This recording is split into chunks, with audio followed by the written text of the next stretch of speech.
people have disappeared. I guess it's toilet time. I didn't tell everybody they go to the toilet yet. See, there's independent thinking for you. I guess we will be bound to wait. There's that bright light coming in again. However, it'll hold water a little bit longer if necessary, like the tribes in Australia, the Aborigines. They've learned to hold their bladder water and reabsorb it. They can go like 200-300 miles a day in that heat up to 130 degrees with 4 ounces of vegetable juice. And pull it out of the ground, they'll grate it, wring it, drink 4 ounces, and go all that, and hold it and retain it. They know that if they drink water, they're dead. It causes a dryness in the body, it dries and cracks and they're dead. So they do not any of the tribes people who still live in the bush, do not drink water. They might put it on their skin, but they won't, and get in the water, but they will not drink it. Because they know that their life will be short. Or they have to keep drinking water and then it changes the digestive system and everything.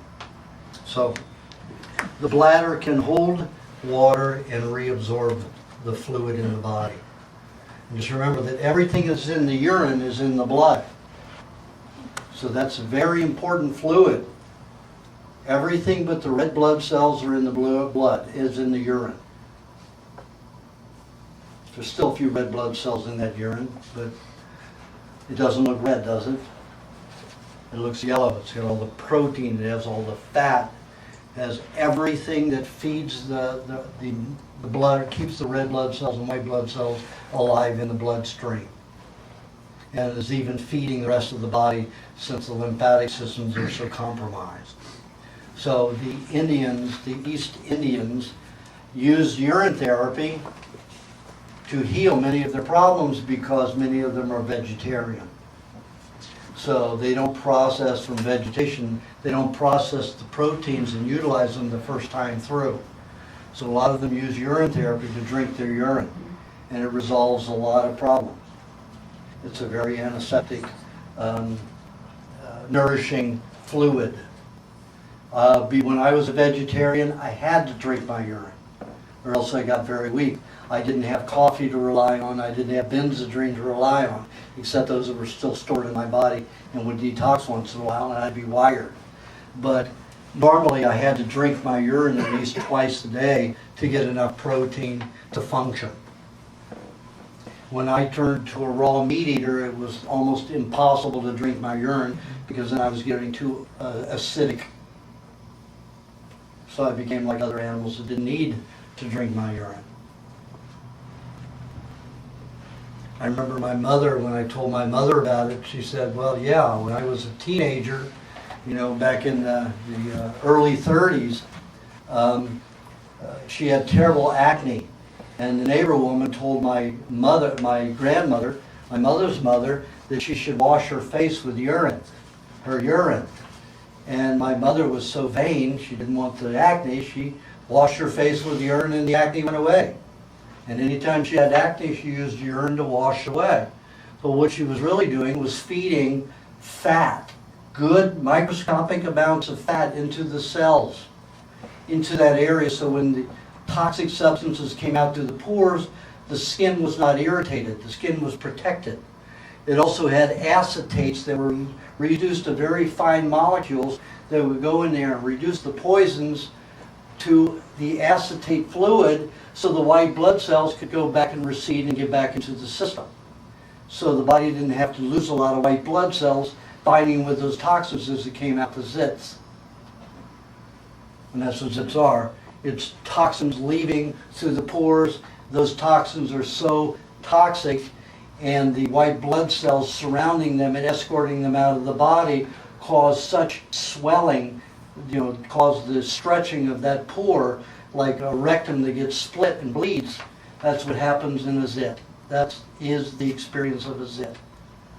So if you've got this urine fat that's very fine molecule, it's in a fluid that's very water soluble, can get in there and arrest and coat the toxins. The white blood cells leave and go back into the body where they belong. And you don't have pus. You have a little crystal that'll come out that you don't even notice. You may pick it off and feel it. Blackheads are the same way. Only the red blood cells have surrounded the toxin instead of white blood cells. And that's usually heavy metal bound, and it's usually iron. Iron supplements, 1 a day. Do you know how much blackheads increased when 1 a day vitamins came into the fold? Tremendously. Oh, I owe my blackheads to my 1 a day vitamins. Don't you want to take 1 a day vitamins? Little boy? Little girl? That's what it was. You have to take a look at how the body works. If something toxic is coming through your skin, something toxic is damaging the tissue, causes the hive, the rupture, the blister, the acne, the rash, whatever it is, there's a toxin passing through the skin. Now the lymph system dumps most of its toxins out the skin. After it throws it into the connective tissue, and we perspire it out the skin. If you don't perspire, you're in trouble. You're going to store a lot of toxins. You could develop MS, you could develop lupus. There are a lot of connective tissue diseases that exist for people who can't perspire. Every one of my patients that had MS or lupus could not perspire. One of my worst was, can you imagine a tennis player that doesn't perspire? My worst case of lupus was a tennis player who couldn't perspire. And all of those toxins from all those hard days of tennis, hours in the hot sun, all those toxins from the muscular activity stored in his connective tissue. And when he hit 38, that was it. He just blew up, just like a balloon, swelled up like a balloon. Can't even pick up a pencil without severe pain. Your body is equipped to handle everything as long as you don't keep poisoning it with every meal. And if you stop poisoning it at all, you'd be very fortunate. You'd be like me, you'll still be alive when you were supposed to have been dead. You know, I mean, it's been 40, I should have been dead 40 years ago. And here I am at 60. You know, and I only need usually 3.5 to 4 hours sleep a night. Can you imagine functioning incredibly on 3.5, 4 hours a night? I'll get 2.5 hours at a time, at one time, and maybe 1.5 hours at another time. And I function optimally all day long because I refuse to put anything toxic into my body again. But other people would much rather choose disease and their taste buds, their old, habitual taste appetite.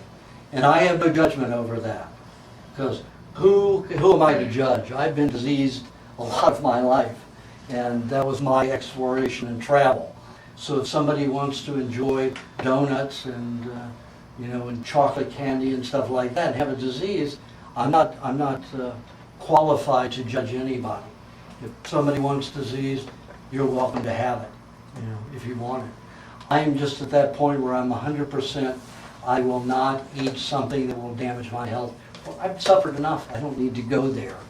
And there was so much of my life that I was non-functional mentally and physically and emotionally that an hour out of my life is too much to sit around with an upset stomach or fatigue because of something that took me 5 minutes to eat or 10 minutes to eat. I won't do it. But everybody has their own choice, and everybody should make their own choice. I've had people in serious cancer, but at a point where it definitely could be reversed, and they take a look at my program and said, no, I'd rather die of cancer. I say, sure, that's fine. I have no judgment about it. If that's the way you want to go. It's as good as any.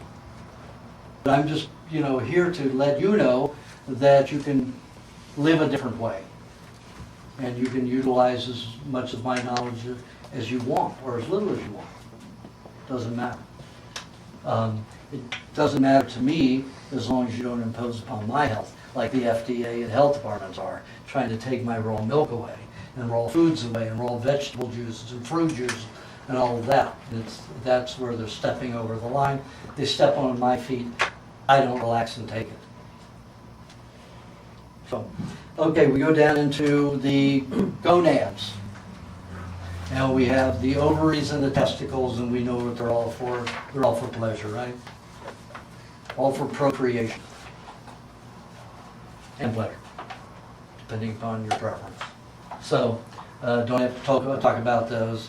So we've gone over the whole system. The skeletal system is mainly made of hard bone, which keeps the whole physical structure able to take hard blows, to be able to be a good structured being, to be able to be solid and erect and move heavy and objects that are even heavier than we are. If we didn't have a solid system, we'd be like an amoeba or a worm, and we wouldn't be able to carry, we'd be able to eat and absorb and carry things, but not carry many things on us, with us, unless it were a shell. And we'd be just carting it along. So the skeletal system allows us to function the way we function, have the attributes that we can. Fingers function. Can you imagine having no bones in those fingers? You wouldn't be picking up anything. There'd be no solid structure there. And like I said earlier, the soft center of the bone is bone marrow. If that's a temperature like this, your bone marrow is wet like butter, like more yogurt. But if it gets very warm, like 101, 102 degrees, it will melt like butter. So it's mainly fat, and that's where the red and white blood cells are bred. Also, because it's so concentrated in fat, the body will store a lot of poisons in the bone marrow. And that can cause, again, anemia, cancers of the blood and bone, multiple myeloma, all of those diseases that are involved in the bone marrow.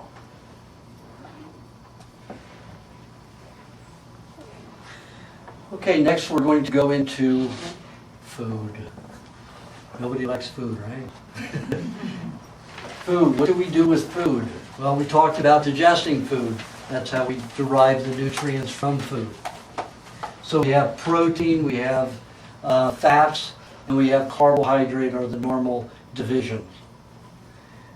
To me, the carbohydrate, the one for the human, is vegetable juice. Not even fruit is good for the human, except in small amounts, and only while you're not well, and you get over acidic. And I don't suggest that we eat vegetables. I don't eat vegetables, unless it's an herb with a meat meal as a sauce. Why is that? Because, as I explained, the herbivore is built to digest vegetation, leaves, stalks, and roots. We are not. When we pass vegetation through our system, it goes through in 24 hours. We digest less than 1/4 of all that vegetation. Sometimes, if we're healthier, up to 1/3. But it's only the vegetable juices, the enzymes, some of the fats, not many, and a lot of the enzymes and the minerals. But we don't fractionate the cellulose molecule to release the fat and the protein. So, it's good to drink your vegetables. You juice your vegetables. What happens if you eat vegetation and they travel through a human digestive tract, your digestive tract? You'll be constantly secreting alkaline juices. All of your E. coli, all of your salmonella, all of your listeria, your campylobacter, those are all acid-bearing bacteria. If you eat vegetation, and that vegetation constantly secretes alkaline fluids in your intestines, it neutralizes that bacteria. It can't eat, because then it's in an alkaline environment.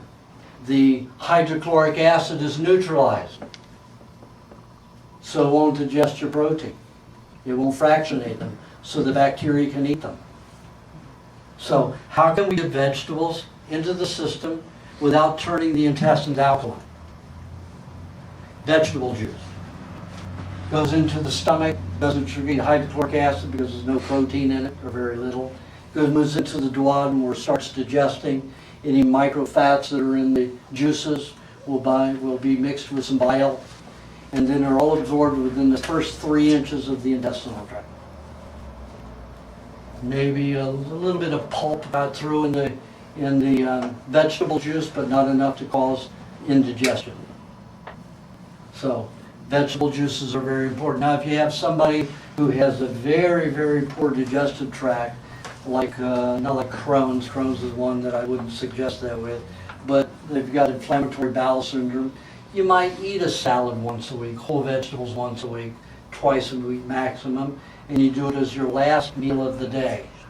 So any dairy that came behind it, any meat that came behind it, if you were to eat meat, would not be neutralized.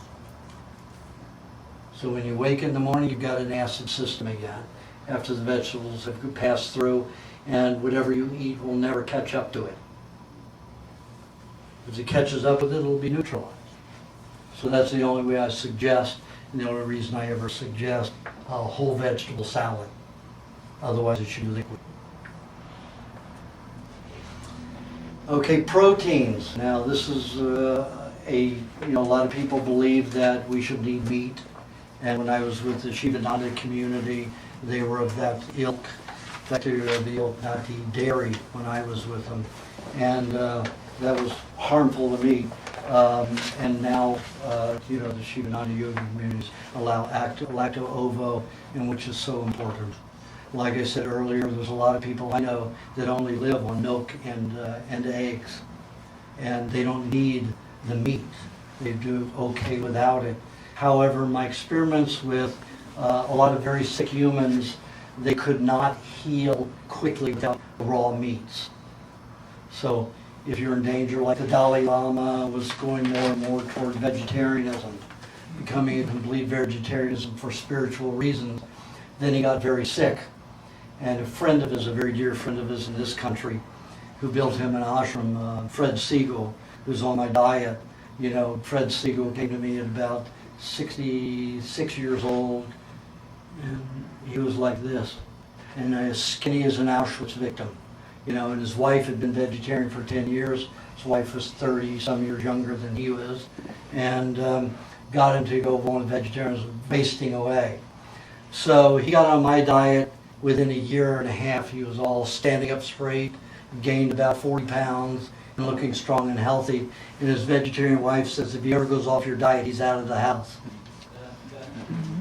So he's a friend of the Dalai Lama's, and the Dalai Lama's getting very sick. And Fred said, take a look what happened to me. Start eating meat again, eat it raw. So the Dalai Lama started eating meat, and you saw the Dalai Lama go big again. So some people need it as their medicine. So don't be afraid of it if that's what you need, for your medicine. I mean, everything. Vegetables are just as live as any creature. And if you look at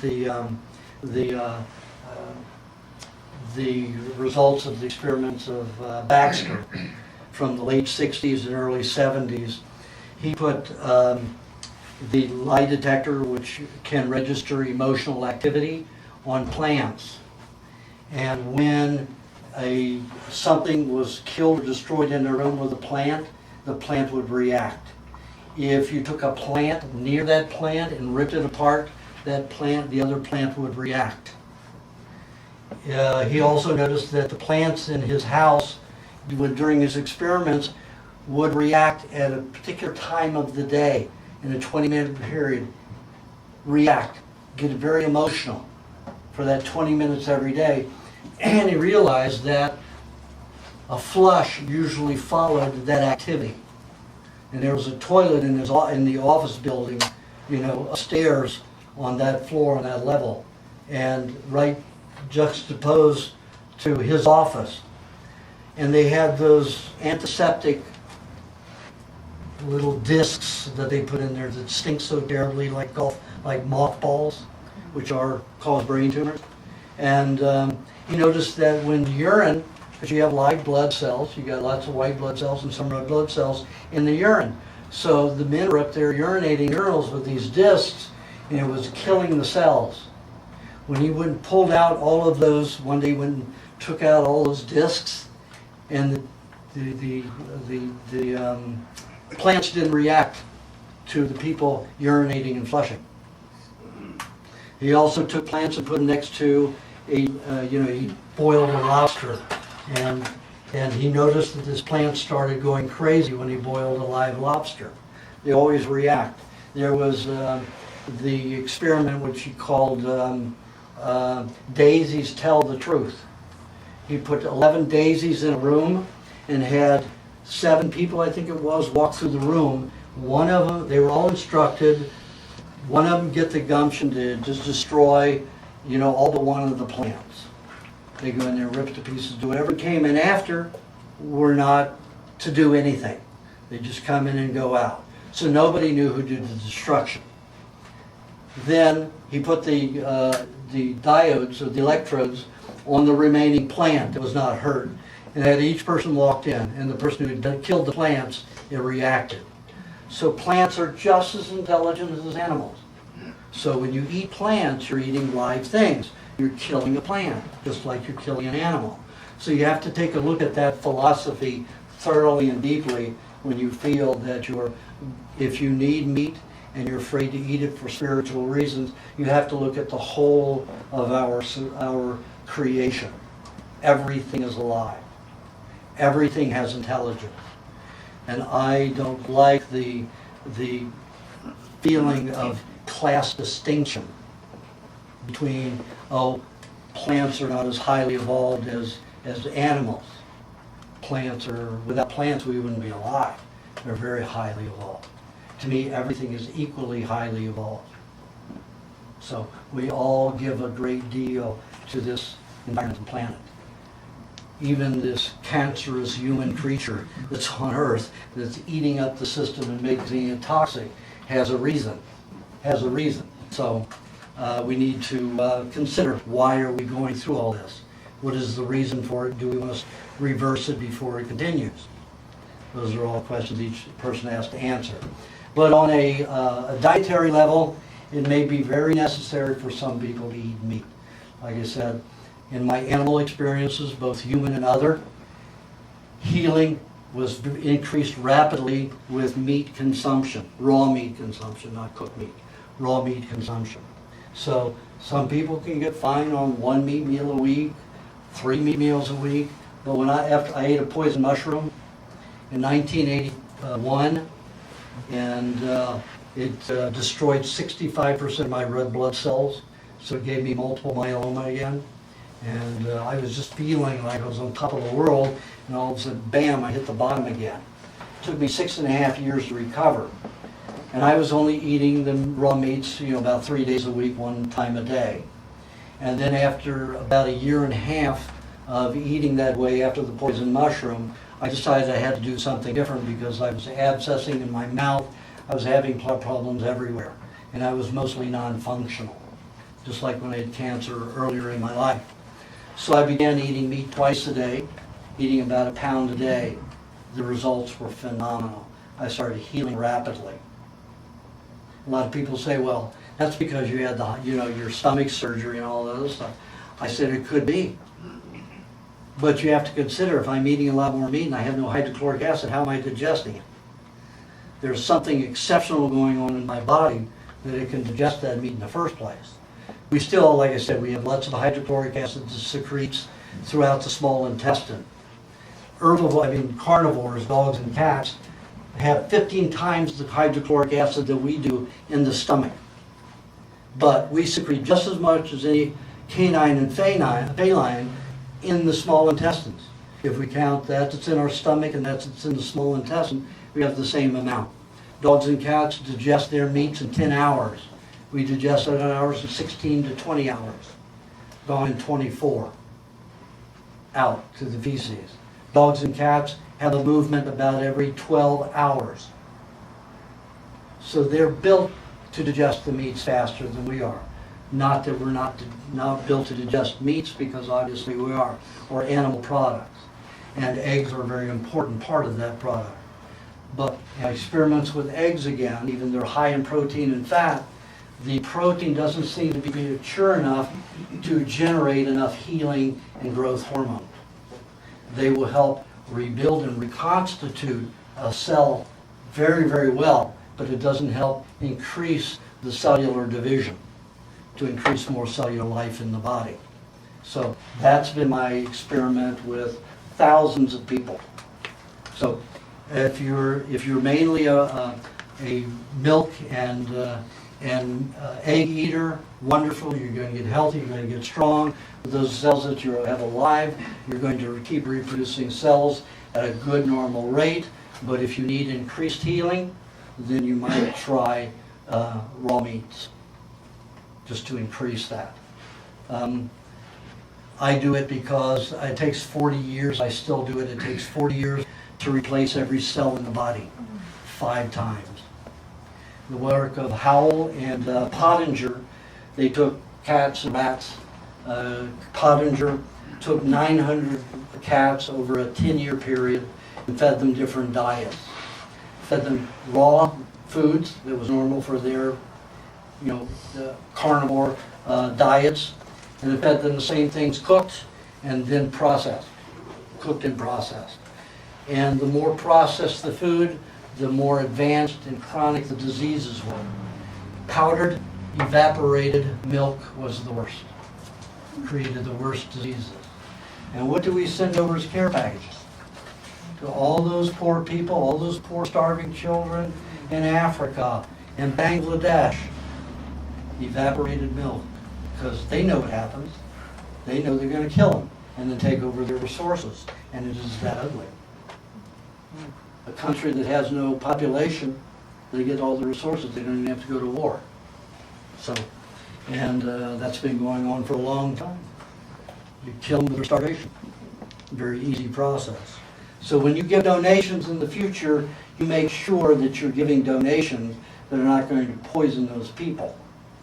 There's a group of actors, forgot who they are, when they give a care package, they give them a milking animal, a chicken, a live farm product to grow, to be able to have good food, not processed garbage. And when these companies buy, when they have a care package, they go to Purina, they go General Food, General Mills, and they say, give us the most you can and the cheapest. And they give them the worst cereals, the rejected cereals, the ones that won't pass inspection in this country, and guess who gets fed with them? These people are out there for the process and the money. They're not out there for the hearts as you and I are. So we have to keep those people in check. And if you want to create your own, aid program, that'd be wonderful, because you have the intelligence to do it properly and right, and not fall into the category of these other people who are just doing it to rob the resources of the country. So anyway, back to the dairy and the eggs is a very good way to maintain what you have and make it stronger every day. If you need to heal and reproduce cells and become more alive and stronger, then meat will probably be a necessity in your diet. Okay, it's time to take a 15-minute break this time. I need to eat something. I'm going to suck some eggs while you guys go out and do your thing. Everybody was informed that they needed to bring food, and I hope everybody did. Okay, let's go do it. Get a good look. This is the lymphatic system. Just wanted to show you this is as complex as any blood or nervous system. And it shows all the glands and how they're very complex in the armpit. Also in the neck, you'll see it here in the groin area. But it's distributed all throughout the body. Now this I wanted to show you. The one on the right is B1 vitamin from food. And you see how they're just nice little spongy little balls, nutrients like cells. And then you look at the manufactured vitamin B, and it has no relationship. They're crystals. They have no relationship to the real food vitamin B. They're all synthesized. Vitamin C is similar. Vitamin C are even smaller, like little bitty round balls like this, almost like little spongy, hairy little balls. And the vitamin C, the ascorbic acid, is just like a broken mirror, spiky, sharp glass, and they are crystal glass.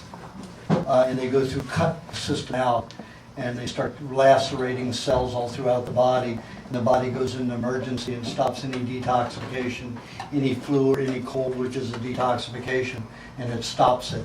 It's not a beneficial way to do it. You want to have your detoxification, but I'm going to get into that. But you can see this, the difference between the real and the false. Okay, all right, fats. We talked about carbohydrates in the form of vegetable juice being the most important. Also, if I look at carbohydrates, it's fruit. Fruit can be very damaging in the human body. Why? Because it is high sugar. And when you have a high sugar in the body makes a phenomenal amount of glycogen from the high sugars. And when you utilize glycogen as a nutrient for the nervous system, there is a substance called advanced glycation end product, AGEs, that are formed. And Columbia University found that a healthy human will store them at a rate of 70% for life. This is a waste product from a sugar, a natural sugar. Fruit, fresh fruit, cooked fruit, it's even worse. And if you have a compromised kidney or diabetes, you will store those AGEs at a rate of 90% for life. That causes stickiness in the blood and in the lymph and in the neurological system. Those thoughts when you say, oh, where did that go? Where did that go? Can't find that. That's because too much sugar in the area. It's sticky. The synapses aren't firing. You lost it. You keep waiting for it to fire, and it won't fire because you're stuck with those sugars, those advanced glycation end products. So fruits should be consumed always with fat to slow them down, slow the sugar inundation down. Fruit best is eaten just once a day because of the high sugar content. Or if you want to eat more fruit, eat it unripe. Like the apes, the very calm apes eat green bananas, no sugar. They even eat the peels. I tried that. They're very algae. It's impossible to eat, but they do very well with it. They've got great digestive tracts. The monkeys who eat sweet fruits, you've seen a monkey. If you've ever had one in your home, I had a neighbor that had one in his home, they are always crazy. Masturbating, scratching, itching, they can't stay still because of all the sugar that they eat, all these fruits. The killer monkeys, they go on fruit binges 24 hours before they go on a killing spree. They eat fermented figs and fermented other fruits, but mainly fermented figs. The alcohol content is extreme, and then they will go out and kill other monkeys. They'll kill any animal in their sight for 24 hours after binging for 24 to 48 hours on sweet fruit. And if you know any fruitarians, you know they can get crazy.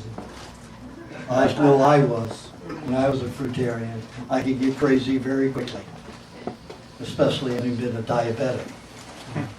So fruit can be a very dangerous thing for your spirit and your personality.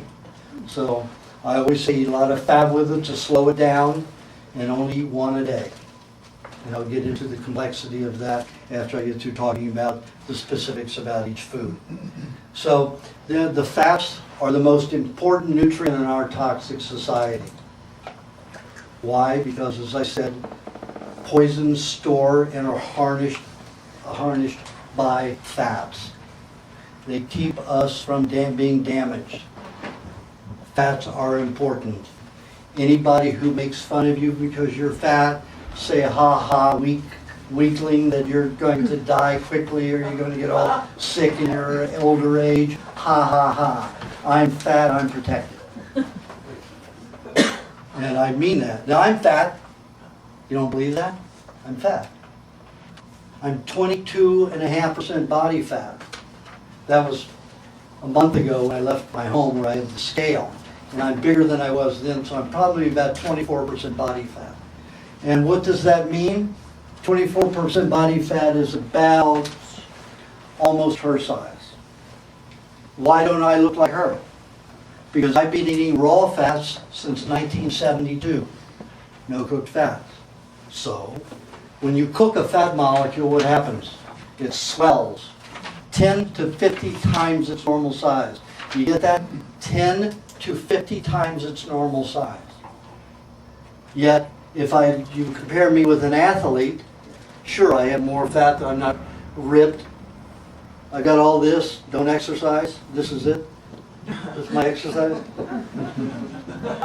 Really heavy. And that's my exercise, and I get those muscles from doing that. So you don't need to be an athlete, you don't need to work out to build if you're eating good raw meats and raw proteins or dairy. And some people do it just on dairy can have a body like this. I can't. And you see this? Doesn't look like I'm fat, but you see I can't even do my pants. I have 3 wardrobes. I go from a 30-inch waist to a 37-inch waist. And I get really big. So I'm 24% body, about 23% body weight fat right now, and I'll go up to 32% body fat. Because I like the fats to clean my body.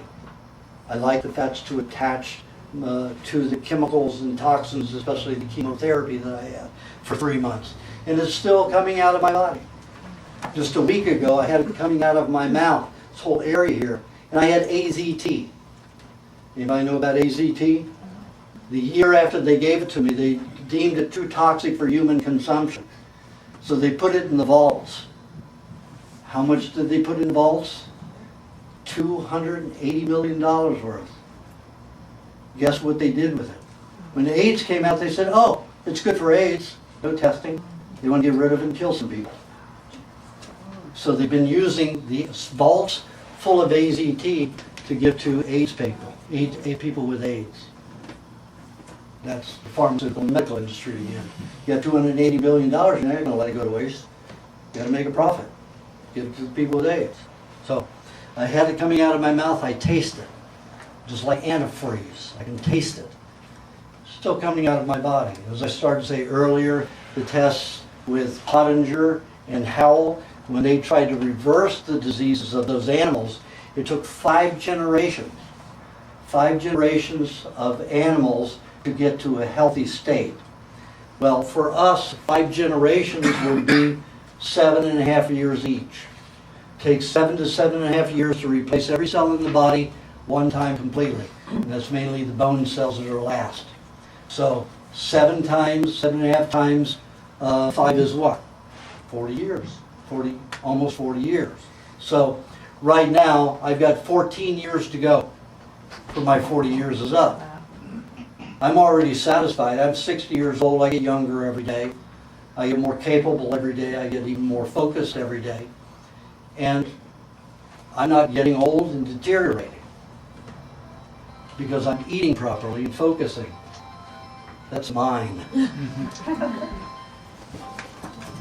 I'm not going to answer it. Unless somebody dying.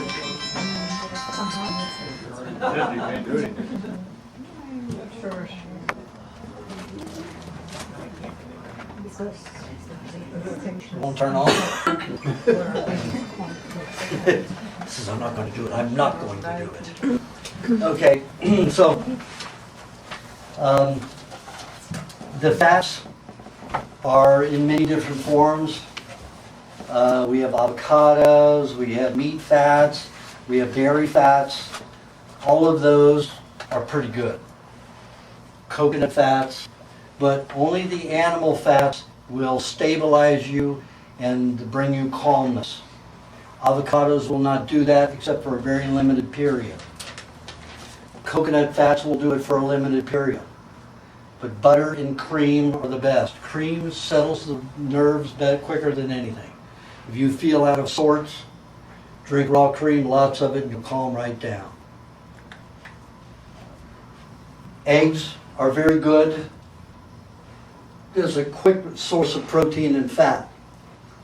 A lot of people say, well, you shouldn't eat the egg white with the egg yolk because the avidin in the egg white binds with the biotin in the egg yolk. But like it says in my book, in my laboratory experiments, that combination gets rid of biotoxins.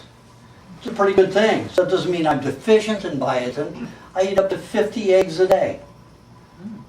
I'll just eat eggs all day long and have some milk at night when I don't feel I'm digesting as well as I could be because I'm dumping chemotherapy or some other toxin that I've had or all that insulin that I injected from 15.5 to 22 or to 21, late 21.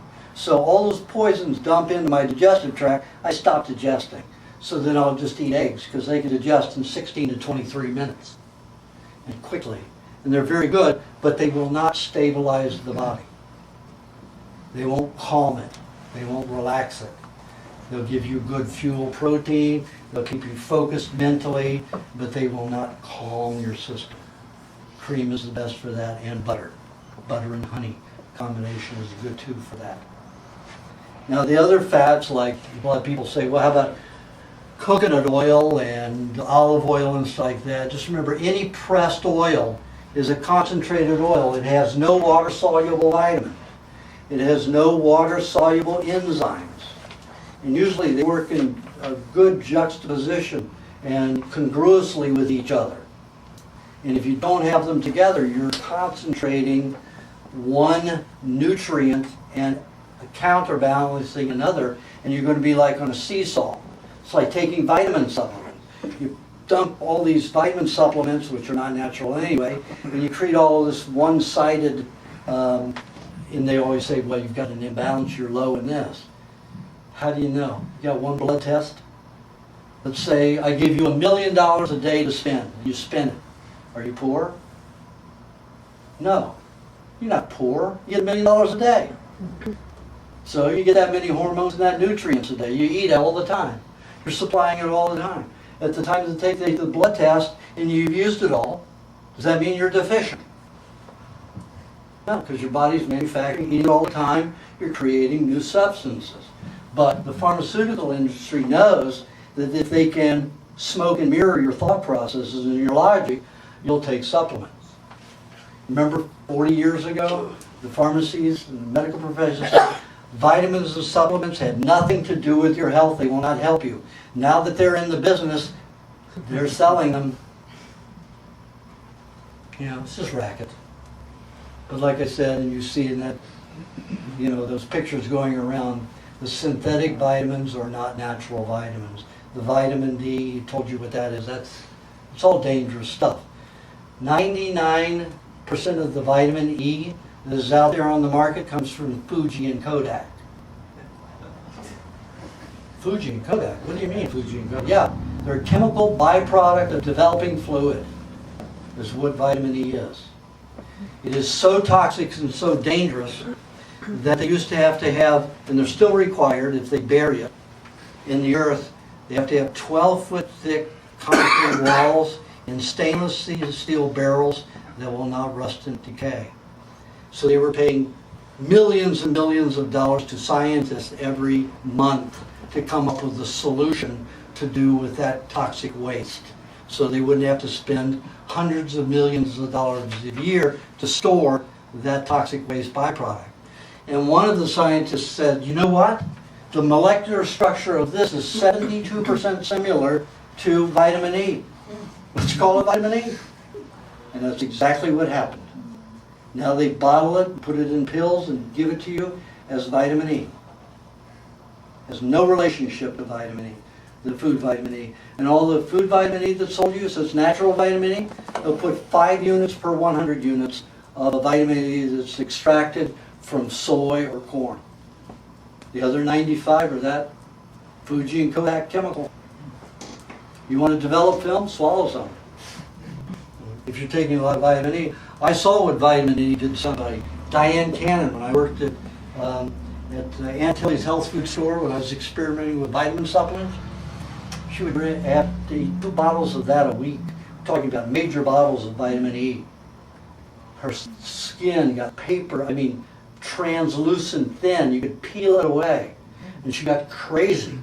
All those chemicals were just making her nuts. So she became an addict because she couldn't handle her emotions. And she was ruined for about 12 years. If you got to see her story, you know, about 10 years ago, you'll understand that it was caused mainly by vitamin E. I saw it. I saw it in the making. It's a nasty stuff. Don't believe anybody that tells you that a supplement is natural. I don't care if it's derived from a food or not. Once you process it, even though it's minimal processing, you have to get it separated from something. Let's say you were going to extract 1 million molecules of vitamin C from oranges. How many oranges would it take to grasp that much vitamin C? How much waste product is there? The companies also have to deal with the waste product. So if they're telling you it's natural, is an infinitesimal amount of whatever is natural. You can be assured. And if you don't believe it, do like I did. You go into the chemistry of it and you say, where does this come from? What do you do with that? And you find out really it's all just a chemical. Even if they're claiming it's coming from food. And do you know where some of that food comes from? Well, the cereal company had a lot of waste product here, a bran, and we extracted it from that. Well, what did the cereal company do with it first? Chemicals, processing. Oh, but when we take it, we do minimal processing. So, it's already been in an accident. It's been mutilated and destroyed. So you don't do much with it after that. It's already destroyed and mutilated. So anybody who sells you vitamins, supplements as natural is not telling the truth. They may be, hoodwinked, but whoever has that company has gone to somebody to say, hey, I need this product.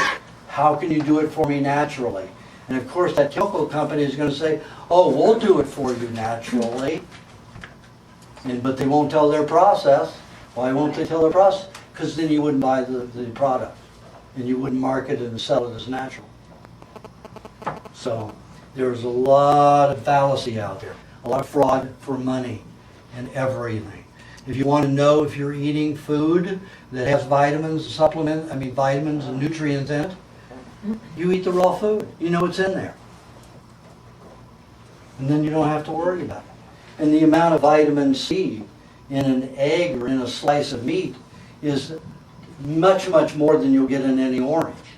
Because you can assimilate all of that's in the meat because of the protein and fat with it. And also milk.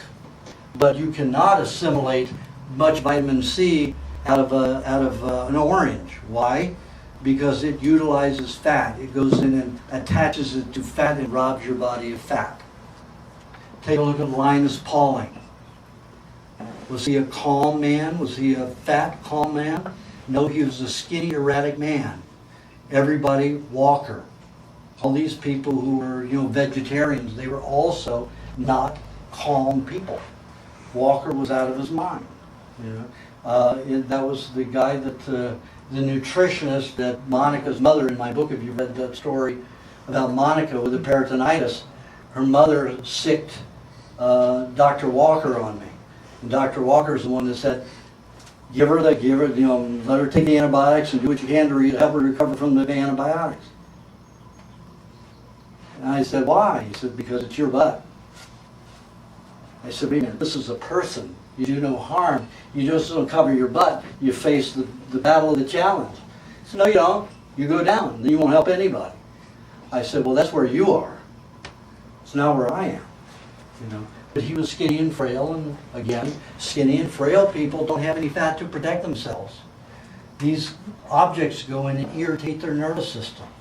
They can't think as well as people who are calm. Fat and happy, there's a lot to it. If you just get over the psychological crap of our society that says fat is ugly, fat is unhealthy, you are much better if you are fat. So, all of my fat, you can't tell I'm my fat because all of my fat's small molecules. If you look at the Maasai tribe, they've got like 7 to 12% body fat. They're very skinny people, but they don't have all the toxicity in their society that we have. They don't need the fat like we do. And we need a tremendous amount of fat. When I get down to 18% body fat, I'm not a happy person. Don't get near me. I can be rude. I won't be nasty, but I can be rude. Just because I'm irritable, a little irritable at that weight, at that body fat level. Of course, I look really thin, at 18% body fat. I've got the washboard abs and everything. But most of those guys have 7%, 4% body fat. And it's just not healthy. So fat is very, very important in our society. The body makes 60 varieties of cholesterol. A third of them bind with poisons. A third of them lubricate the body. And a third of them give you energy. Those are very important. But cholesterols, aren't they bad? Told cholesterols are bad. And then 10 years ago they say, well, some are bad and some are good. Keep changing their story. But if you want to know the truth, cholesterols are all good. It doesn't matter what your ratio is and your level is. They just want you to take cholesterol-lowering drugs. That's their whole intention. And if you read the book called The Cholesterol Myth, there's a scientist that has devoted his entire life to the study of cholesterol. And cholesterol is not bad. Cholesterol is necessary. They are the way the body handles all kinds of toxins. It gives you your energy. Well, they say, but we get energy from carbs, you know, athletes, we got to give them lots of carbs. You know, eat lots of breads or cereals before they get on the track or get on the court, the tennis court. What happens with that fat? It doesn't form a good acetate. It's not an oily substance, it's a drier substance. It will cause the body to crack and dry. So what happens as an athlete? Billie Jean King, dried up, wrinkled. McEnroe, all of them, dry up and wrinkled. They're gone and out of the field, and no longer champions by the time they hit their late 30s and early 40s. Why so young? They should be able to go at least until they're 60 years old as a good athlete. But they're not eating the kind of fats that are proper. They're eating carbohydrates that the body turns into too poorly assimilated cholesterol acetates. So let's take a look at your bodybuilders. Bodybuilders are lean, don't have much fat, but they're not very strong. Take a look at your weightlifters. Who's ever seen a skinny weightlifter? All your weightlifters are fat. You got that belt on, they got this roll that goes over their belt. You know, that waist belt to hold it in their back. Every one of them's fat. All of your wrestlers are fat. No wrestler do you see fat, skinny. They'd be dead in a ring. Wrestling, it's all a dance, it's a show, but it's a great show. Look at the gymnastic that those guys can do with those big bodies and slamming against one another. I mean, you can kill each other in a matter of a elbow to the throat, elbow to the temple, and be all over. But they're putting on a show. But it's an incredible show for them to have the bodies with all that fat and to be able to do what they do. And you know that almost all of them eat raw eggs and raw meat? Almost all of your Austrian athletes eat raw meat and raw eggs and raw dairy. Even Schwarzenegger did. But then when he got to this country, it was steroids. So why? What happened to him? 5 years ago he had open heart surgery because he was drying up and blistering from the steroids that he took. But your other Austrian athletes don't go through that. And they're able to compete all the way up until their 60s. I'll give you an example. I had a martial artist who was 56 years old when he came to me. He would compete on a world-class level. And in his age category, everybody was anywhere about 10 years below him. The youngest was 10 years below him. And he came in about 35th, 40th place every year. And he kept track of his workouts. He would do jump ropes 3 days a week. And on Mondays, he'd do 2,600 jump ropes in a matter of about 20, 30 minutes.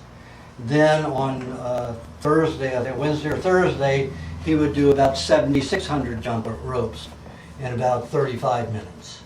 Then once a week, he would do 12,400 jump ropes in an hour. That's moving. He looks blurred when you see him do it. And before he got on the diet, his heart rate was, when he finished the activity, his heart rate was about 179 to 180 and stayed there for a very long time. Half an hour, 20 minutes, half an hour, even 40 minutes sometimes, before it dropped down to normal. On the diet, after a year on the diet, you saw it every month going down. So when he was doing the exercises, when he finished within 90 seconds of finishing it, his heart rate was at 110 to 114. Incredible. And when he went to compete that year, he came in 5th place. And everybody was 12 to 15 years younger than he was that beat him. So pretty impressive.